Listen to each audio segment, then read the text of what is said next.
నమస్కారం. శ్రీవార్త న్యూస్కి స్వాగతం. దాదాపు 8 లక్షల మంది జగనన్న విద్యా దీవెన నిధులకు 584 కోట్లు జమ చేసినట్లు సీఎం జగన్మోహన్ రెడ్డి తెలిపారు. ఈ సందర్భంగా ఆయన మాట్లాడుతూ ప్రతి మనిషి తలరాతను మార్చే శక్తి కేవలం విద్యకు మాత్రమే. 4.5 సంవత్సరాల కాలం జగన్మోహన్ రెడ్డి తెలిపారు.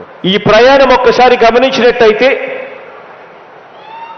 కేవలం ఈ ఒక్కటే ఒక్క పథకం, జగనన్న విద్యా దీవెన అనే ఒకే ఒక్క పథకం ద్వారా అక్షరాల 27,61,000 మంది పిల్లలకు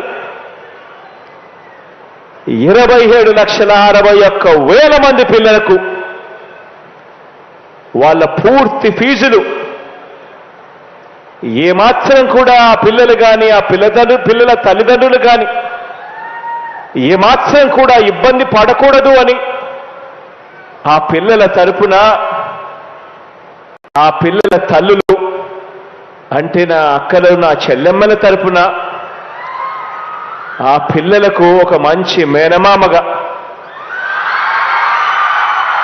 అక్షరాల 27,61,000 మంది పిల్లలకు మంచి జరిగిస్తూ కేవలం ఈ జగనన్న విద్యా దీవెన అనే ఒకే ఒక్క పథకం ద్వారా అక్షరాల ఇచ్చింది 11,900 కోట్ల రూపాయలని కూడా చెప్పడానికి గర్వపడతా ఉన్నా.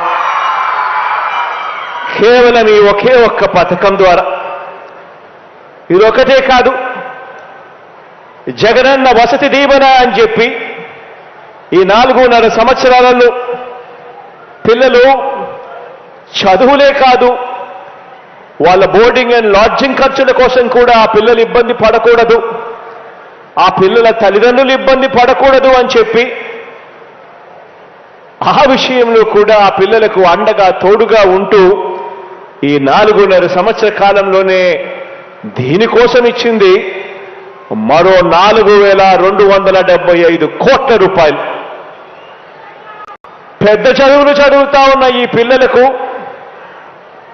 ఉన్నతమైన చదువులు చదవాలి, ఆ చదువుల కోసం ఆ పిల్లలు అప్పులు పాలయ్యే పరిస్థితి రాకూడదు అని చెప్పి తపన తాపత్రయంతో జగనన్న విద్యా దీవెన, జగనన్న వసతి దీవెన అనే ఈ 2 పథకాలకు హైయర్ ఎడ్యుకేషన్లో ఉన్న ఆ పిల్లలకు మంచి జరగాలి అని తాపత్రయంతో అక్షరాల ఖర్చు చేసింది 16,176 కోట్ల రూపాయలు అని చెప్పడానికి కూడా గర్వపడతా ఉన్నా.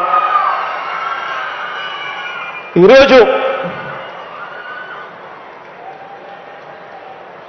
వీళ్ళ బ్రతుకులు మారాలి, ఈ కుటుంబాల్లో నుంచి ప్రతి ఒక్కరూ బయటికి రావాలి, గొప్ప డిగ్రీలతో బయటికి రావాలి, ఇంజనీర్లు కావాలి, కలెక్టర్. చదువు అన్నది ఒక తలరాతను మార్చే ఒక ఆస్తి. మనిషి తలరాతను కానీ ఒక కుటుంబం పేదరికం నుంచి బయటికి రావాలి అని చెప్పి అనుకున్నా కానీ వెనకబడిన తలరాతలు, వెనకబడిన కులాల తలరాతలు కానీ లేదా ఒక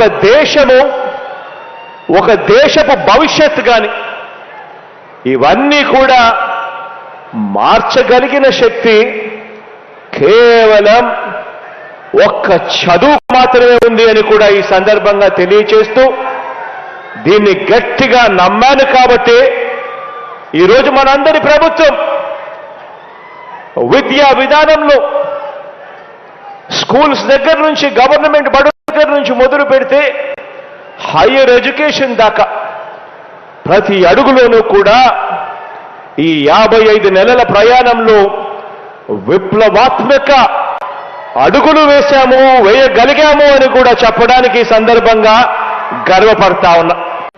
ఈరోజు తోడేళ్ళందరూ కూడా ఏకమై ఒక్క మీ జగన్ మీద, మీ బిడ్డ మీద ఇంతమంది ఏకమై ఈరోజు యుద్ధం చేస్తా ఉన్నారు. ఆలోచన చేయమని అడుగుతా ఉన్నా. ఈరోజు చంద్రబాబుకి కానీ, దత్తపుత్రుడికి కానీ వీళ్ళెవ్వరికీ కూడా ఒంటరిగా పోటీ చేసే సత్తా వీళ్ళిద్దరిలో ఎవరికీ లేదు. కారణం ప్రజలకు మంచి చేసిన చరిత్ర వీరికి లేదు కాబట్టి వీళ్లకు అన్ని చోట్ల పోటీ చేసే సత్తా లేదు.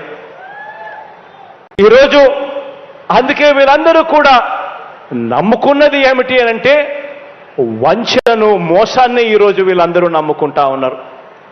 ఈరోజు అమలు చేసిన మంచి కానీ, అమలు చేసిన మంచి స్కీములు కానీ ఇవేవి లేవు కాబట్టి ఏకంగా మోసాలకు ఈరోజు మేనిఫెస్టో అట, ఇద్దరు కలిసిస్తారట, రంగురంగుల వలలతో ఈరోజు ప్రజలను మోసం చేసేందుకు వస్తా ఉన్నారు. అన్ని వర్గాలను వంచిన ఈ బాబు ఇప్పుడు కొత్తగా మరికొన్ని వాగ్దానాలతో వస్తా ఉన్నాడు. మొన్ననే 6 గ్యారంటీలు అన్నాడు. అందరితో కూడా సరిపోదు, జగన్ను ఢీకొట్టలేము అని వాళ్ళంతటి వాళ్ళే ఆలోచన చేసుకొని ఈసారి ఉమ్మడి మేనిఫెస్టో అని చెప్పి మళ్ళీ ప్రజలను మోసం చేసేందుకు బయలుదేరారు. ప్రతి ఇంటికి కేజీ బంగారం ఇస్తారట, ప్రతి ఇంటికి ఒక బెంజ్ కారు కొనిస్తారట. ఆలోచన చేయమని అడుగుతా ఉన్నా. ఇలాంటి వారిని నమ్మచ్చా అని చెప్పి ఆలోచన చేయమని కోరుతా ఉన్నా. ఇలాంటి వారి బుద్ధిని చూసినప్పుడు, ఇలాంటి ఆలోచనలు చూసినప్పుడు వేమన రాసిన ఒక పద్యం గుర్తుకొస్తుంది. చెప్పమంటారా? ఎలుక తోలు తెచ్చి ఏడాది ఉతికినా కూడా నలుపు నలుపే గాని తెలుపు కాదు. కొయ్య బొమ్మను తెచ్చి కొట్టినా కూడా అది పలుకునా అని వేమన విశ్వదాభిరామ వినురవేమ అని చెప్పి అప్పట్లో ఇలాంటి వారి గురించి వేమన స్వామి వారు మాట్లాడారు. నిజంగా అడుగుతా ఉన్నా, వీరి బుద్ధి ఎలాంటిదో గమనించమని అడుగుతా ఉన్నా. ఇలాంటి వారికి మిమ్మల్ని అందరినీ కూడా ఇలాంటి వారితో అప్రమత్తంగా ఉండమని కోరుతా ఉన్నా.